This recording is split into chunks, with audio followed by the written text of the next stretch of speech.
Hello, welcome to Kate's Low Vision Living, and welcome to my kitchen. Today I'm going to attempt to make pineapple upside down cupcakes. I always go with a mix if I can. So I have just one box of yellow cake mix, a can of crushed pineapple. I have the 3 eggs to put in my cake mix. It calls for 3 eggs, a cup of water. So I'm going to do as much pineapple juice off of this can and then top it off to make 1 cup, if that makes any sense, to throw into the cake mix, and then 1/3 cup of oil. And my 1950s, oh, I have my cupboard door open, nice. And my 1950s mixer here. So I'm going to get going on that first, and my oven's preheated to 350. Okay, I'll come back in a minute. Okay, I'm back. I just wanted to also add, with my vision impairment, I like to do things on a cookie sheet, so I usually gather all of my ingredients and put them on a cookie sheet, but both of my cookie sheets are being utilized today to make the cupcakes. So I've put down a piece of parchment paper on the counter to be safe, and then I try and keep everything as neat as possible. You know, get all of your ingredients together if you can, all of your tools, which, see, I have not done. I need my can opener, and I do have a bowl to put my pineapple in, and I just need something to put the pineapple juice in to measure the cup. So I'm going to do that real quick, and then I'll be right back. Okay. I thought I had crushed pineapple. I do not. I have pineapple rings, but it will still work. I have my 3 eggs in the mixer bowl with 1/3 cup of oil. This is what the cake mix calls for. And a cup of water, but my pineapple juice was 3/4 cup of water. Or, wow, my pineapple juice added up to 3/4 cup. So I added that and then 1/4 cup of water. So I'm going to get mixing with this.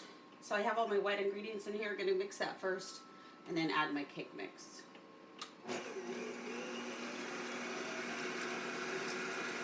Wow, let the 1950s roll. Okay, adding the cake mix. I used scissors to open my cake mix because I've recently had carpal tunnel surgery and cubital or ulnar nerve transposition surgery. So I'm trying to do this with my precautions in mind. So I've done half of the cake mix, mixing that up, and then I'll add in the other half. There's a thing on here to move the bowl. Let's see. There we go. Let's see if I can do this without it blowing up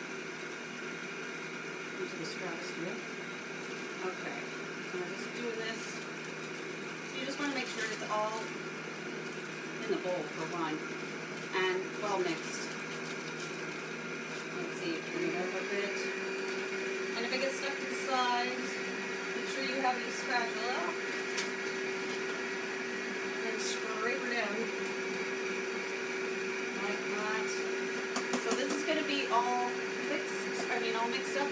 Then I'm going to put it in a 4-cup pourable measuring cup so that I can pour them easily into my cupcake molds. So I'm going to finish up with this, and then I'll be back with how to prepare the cupcake molds with the butter, sugar, pineapple before we add the cake mix. All right, I'll be right back. Okay, I just realized it's really hard to see. I don't have a better angle, but I have, so on this cookie sheet, I have Silpat or silicone mat that you can put cookies and stuff on, but I put it down so if there's any overflow of cake mix, that it's easy to clean up. You can also use parchment paper. So I have these individual silicone cupcake cups as well. So I'm going to pour a little bit of butter in each, put some brown sugar in each, and then some pineapple. So let me get that going, and I will be back and show you at a better angle what it all looks like from above. Okay, hold on. Okay, I'm back. So I have filled each of the, well, the lighting's not very good there. I have filled each of the cups with like a small spoonful of melted butter, a spoonful of brown sugar, and then the pineapple slices I had to break up and put in there piece by piece, which is fine. That'll work.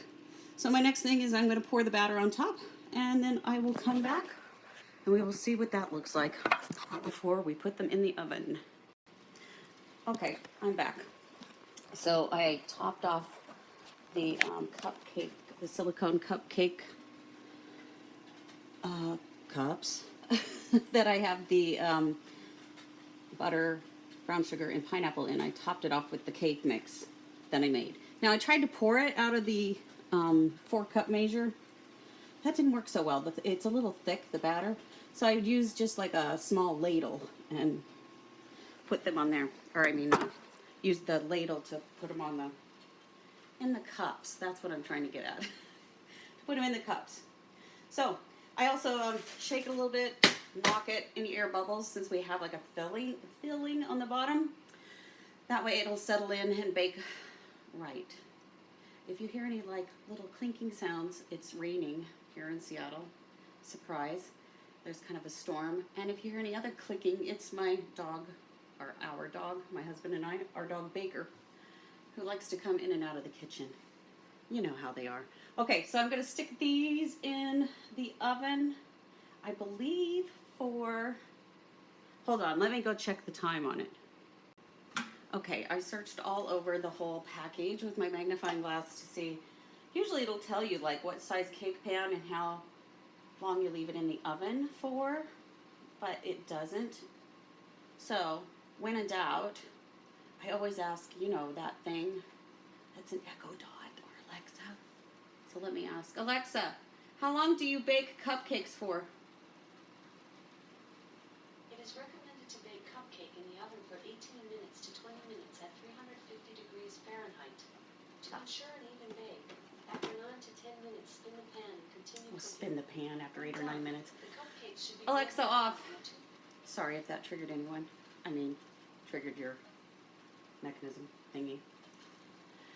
So anyways, bake these 18 to 20 minutes.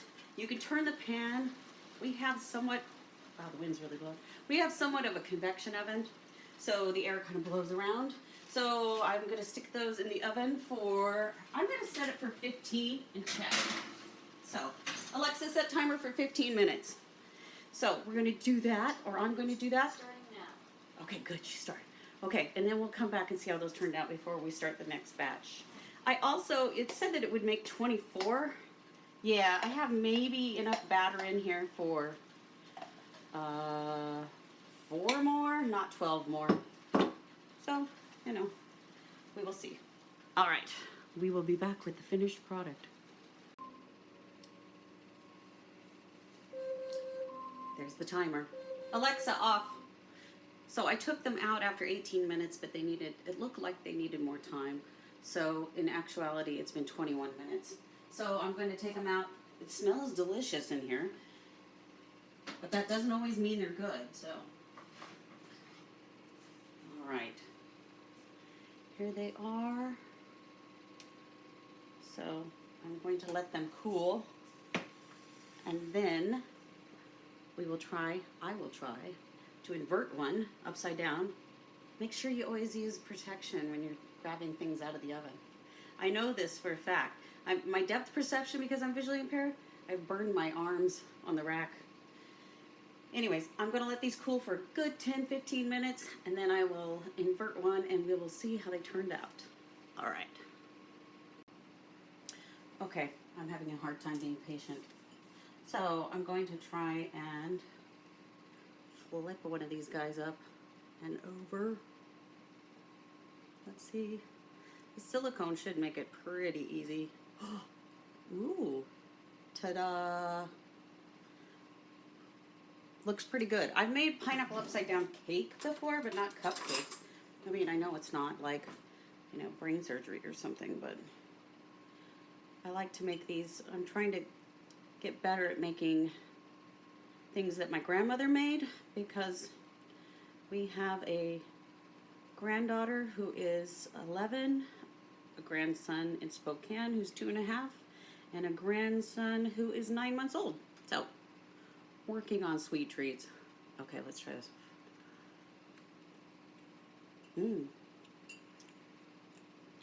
I say it's a success. I didn't do the maraschino cherries. They may look pretty. I don't like the taste of them. That was just my own personal preference, so it's up to you. But thank you for joining me in my kitchen. Make sure to hit the like button and subscribe if you want to follow more of my low vision life, cooking, gardening, medical woes of an autoimmune disease. I don't know. Anyways, thanks for stopping by. I bid you adieu.